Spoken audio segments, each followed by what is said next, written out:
Hello and welcome to the Deep Three podcast. I am not your host, but I am Kevin, filling in for Matt again this week. He should be back next week, and we'll have the full crew back again, so it'll be good. But yeah, basketball is back, baby. We're super hyped to get back into it and actually talking about real games instead of hypothetical scenarios and talking about our favorite players and what we think they're going to do. We can actually talk about what they have done. Amazing. Well, with that, we might as well get into the heat of it right away. So, Sam, a lot of stuff's been going on the past couple of days. I'm sure you got some heat ready to go. Look, if everyone knows basketball, it's me, all right? I am the backbone of this puck. No, I'm just kidding. Yeah, we missed this a lot. I think, let's be real, the scrimmages were kind of boring. It was like, we were trying to get a taste for it, but for me at least, it was like, I'm not really vibing here. Like, it wasn't like a good, check. But then, boom, day one, you get Clippers, Lakers. We'll talk about that in a little bit. Just setting some real new standards. I mean, both games with, the Jazz and the Pelicans, basically both at buzzer beaters. It was just great to watch, and it just felt like basketball was back. We'll get into that, but let's be real, okay? As my boy Lil Dicky says, just let him freak. God, just let him freak. Come on now. Giannis killing it. I know everyone here is probably like, Sam, why are you backtracking? You're the LeBron hype man. Don't get me wrong. I am still the LeBron hype man. I am the fine wine and dine, okay? Fine wine and dine. Don't forget, but my Milwaukee roots still say we have a god in this game, and it is the Greek freak here, all right? That guy's putting crazy stats. We'll get to him, though. We'll get to him. Don't worry. That man is an alien. That's the only way I can describe it. But I don't know. I mean, Giannis is doing something else, but you know who else is? TJ Warren has been popping off. The day we are recording this podcast, he went 8 for 8 in the first half of the game. Stop it. Insane. But I mean, I think they're gonna drug test him a couple of times. I mean, he's about. There's no reason he should be popping off as much as he is. No, that's true. But I love it. I love to see it. I was not expecting this heat from TJ Warren, but I'm happy about it. All right. Well, I mean, a lot of stuff has been happening the past couple of days, so let's talk about some of the recent news in the NBA world. All right, let me turn to my real form.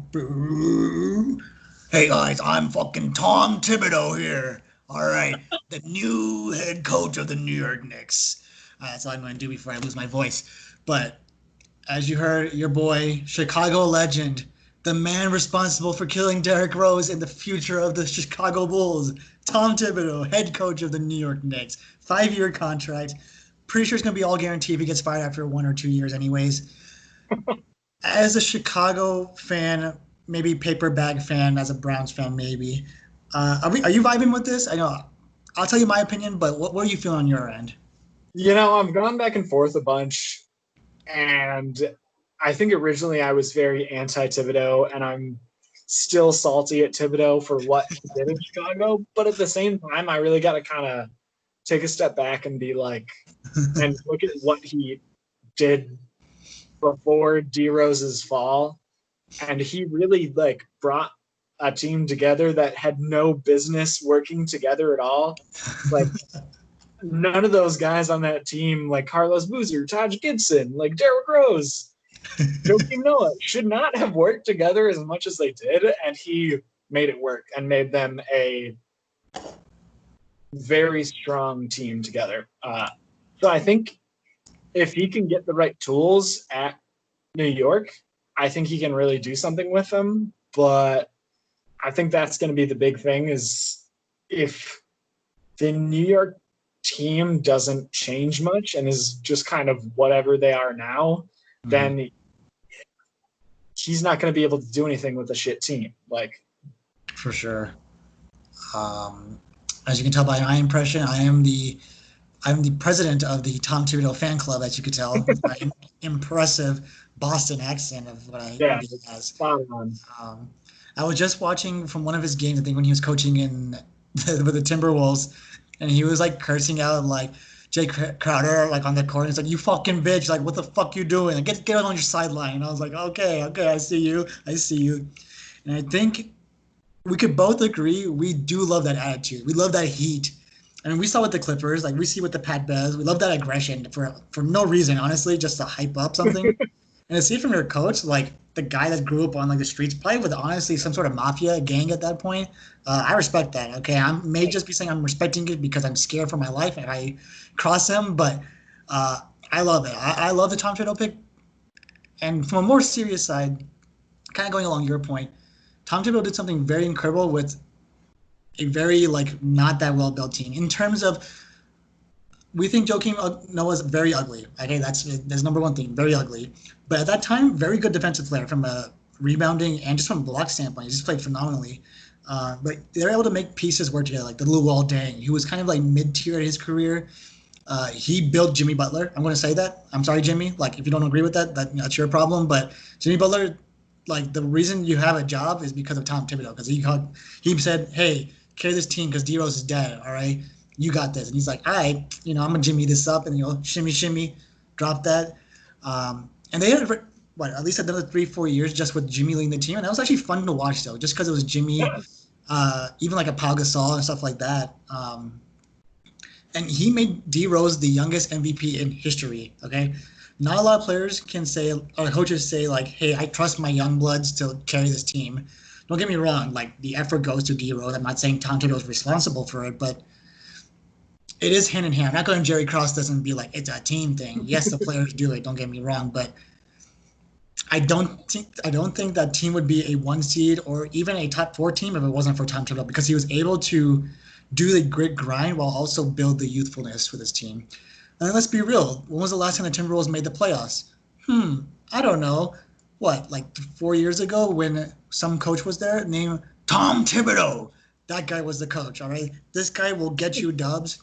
And going along your lines real quick, it really depends on what the GM does. If they're following the lines of what Tom Thibodeau needs to build that roster, they can do some serious damage, especially in the East, right? Top 4 teams are good. Yeah. The bottom 4 are pretty whack. I'm not going to lie. And so they have a real shot at actually making the playoffs. So that's all you need. You just need hope. New York is full of no hope. It's supposed to be concrete dreams, but it's just earthquake after earthquake after earthquake. And then you throw out Spike Lee, and then you have racist Jane Dolan to throw out more people out of here. We'll see. I'm loving it. Tom Thibodeau, call me assistant coach. I got you. We'll yell at everyone we need to. All right. Name after this episode is going to be called Strip Clubs and Chicken Wings for a particular reason, as Lou Williams is back now, but obviously suspended. Not suspended, quarantined, because the club owner, Jack Harlow, who's actually pretty famous as a rapper, I believe. I could be wrong. Maybe I got that wrong, but he owns a club in Atlanta where our boy Lou Will is from. And Lou Will went there and they got a picture of him eating some classy chicken wings at a gentleman's club. Sorry, I don't know, strip club may not be appropriate, but let's be real, it's a strip club. Personally, I think it was idiotic. I get it, it's for the wings, but let's backtrack real quick. Lou Will was really 50-50, right? About, there's a bigger cost to this, and there's this and this. And then, for the guy to just go out to have possibly a good time, it's like it defeats the whole purpose behind it. So that was a little disappointing.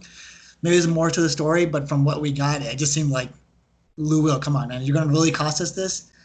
Fortunately, the NBA's been really good. 0 positive tests, which is like, make this man president. What's Adam Silver, like, is a god at this point. Like, you just made sure, like, virus, get out of here. We're good. But, yeah, Lou Will suspended for 2 games. Obviously a big hindrance. I don't know. It actually wasn't a big hindrance because the Clippers lost when Lou Will came back and played. So lost to the Suns. Shout out to Devin Booker for ruining the dreams. But I'm hoping that, and I think you could agree with this, that players understand that if you're in the bubble and you leave for a non-serious reason, don't come back. Like, please, don't come back. It's just a bigger issue at the hand. We know that our boy Montrezl is still out. His grandmother did pass away, so he hasn't been playing the last 2 games, but obviously the Clippers have been playing very well. Pat Bev got injured and left the game. So it really depends on Lou Will carrying this bench now, knowing that Pat Bev might be gone, missing games. And who knows when Montrezl will come back? And even when he comes back, quarantine again. It's playoffs at that point. Yeah. But I hope players understand. Like, please don't leave. Even if you need me to deliver, I will Postmates you. I got you. Okay. Use my code #Sam. It's hashtag we don't use it. Don't use it. I don't have a code. I'm sorry, Postmates. Don't sue us. Um, Along the lines with the bubble, I think it was very cool, and I think you saw a lot of the games about how all the players and coaches were like kneeling during the anthem. And I think it was a really powerful statement because even like the people singing the anthem, they're all Black Americans too, given that opportunity to, sing for the NBA. Something that I find a little tacky still is what they're still doing for the Black Lives Matter, just in terms of like just logos and everything. They're putting it on the court. I get it. I totally get it. But I still need one more step. And maybe it's going to come. Maybe we don't know yet. Maybe it's just the initial thoughts and reactions just from TV.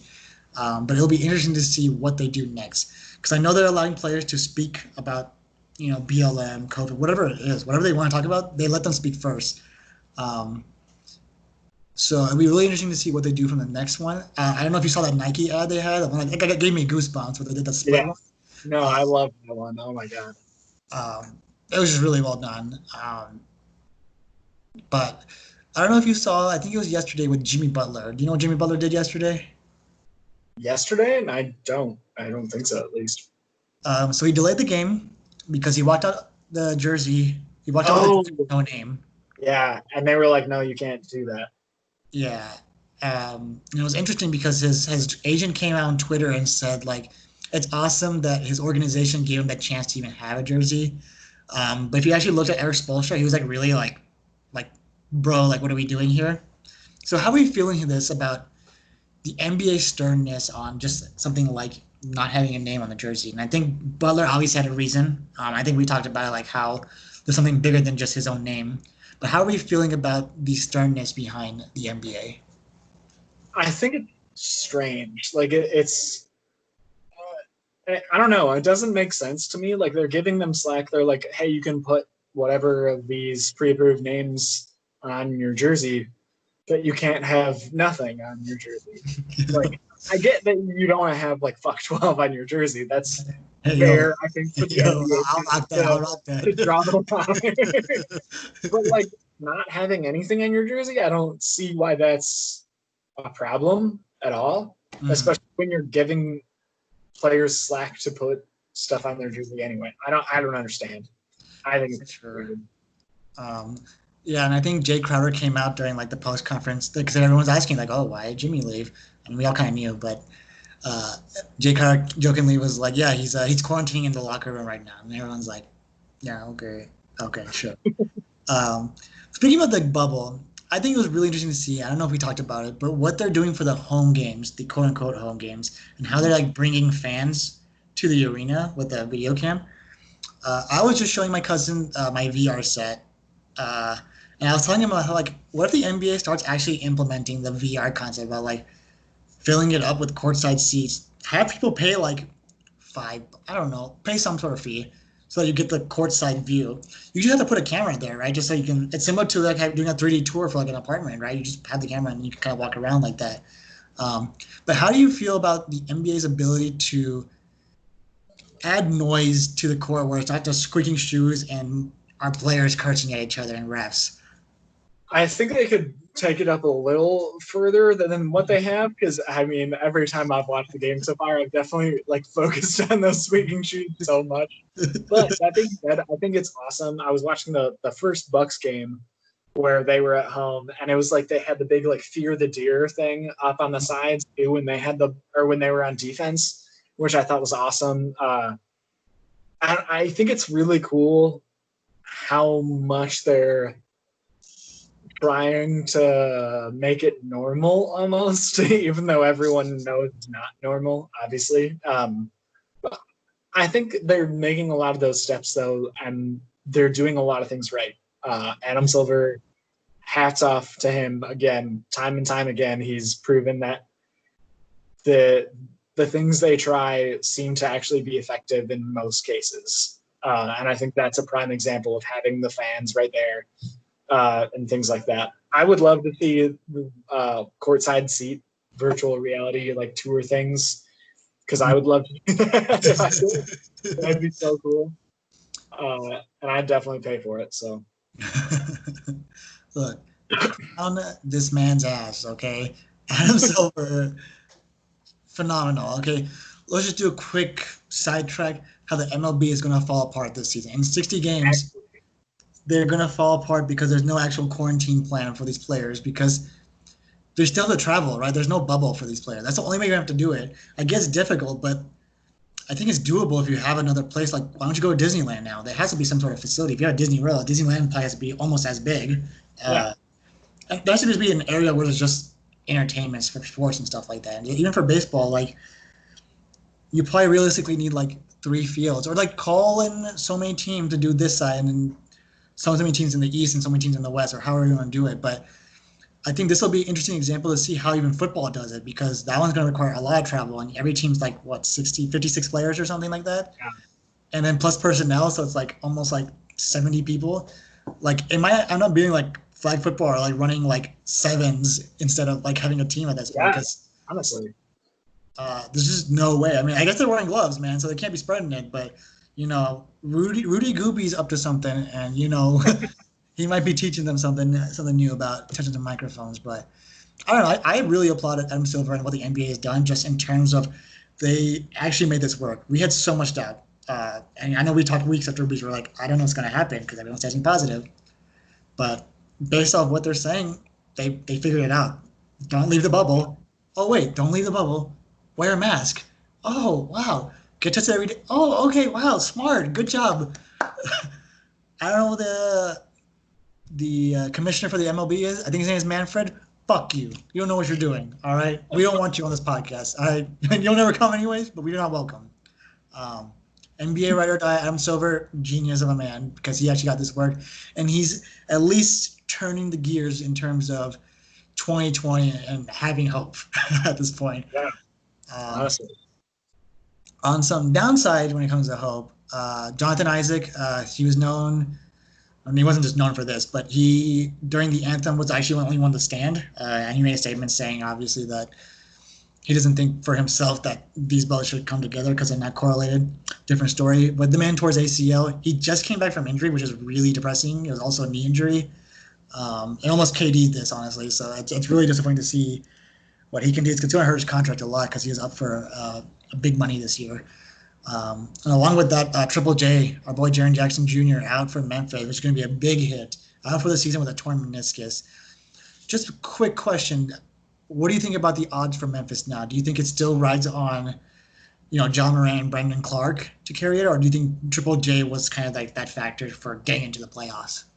I think Triple J was definitely he wasn't the main factor for sure. I think John Clark could carry, but I think he was that other a little asterisk, I guess. He was that piece that kind of held them together, that big presence on the court, whereas Ja's this offensive beast, at least in my mind. But I think losing Triple J is going to be a big detriment to that team that's already kind of struggling to hold their ground in this bubble, Mm-hmm.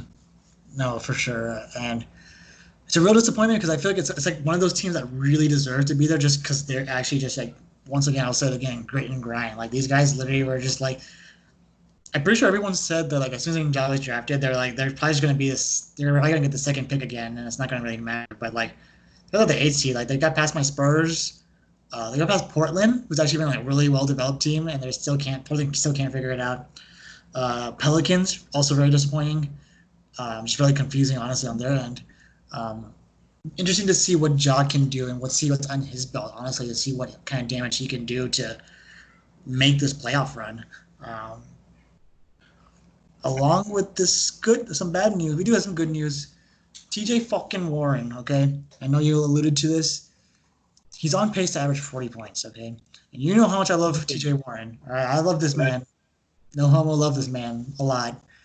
The Suns gave up too early on him personally, I thought. Bad system, but found a home in Indiana with my boy Malcolm Brogdon, Miles Turner, Sabonis.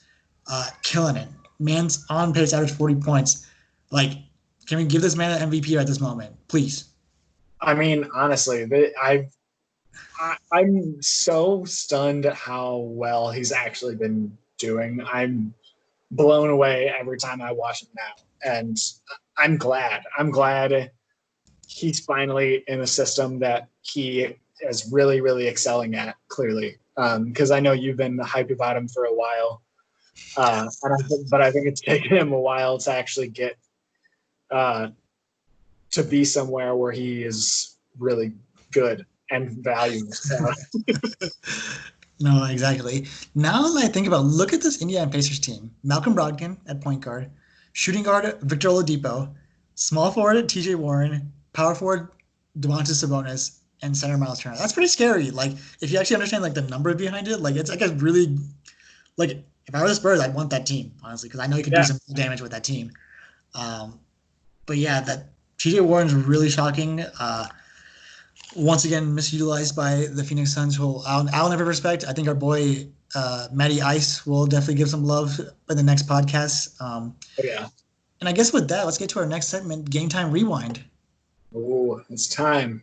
Let's get it.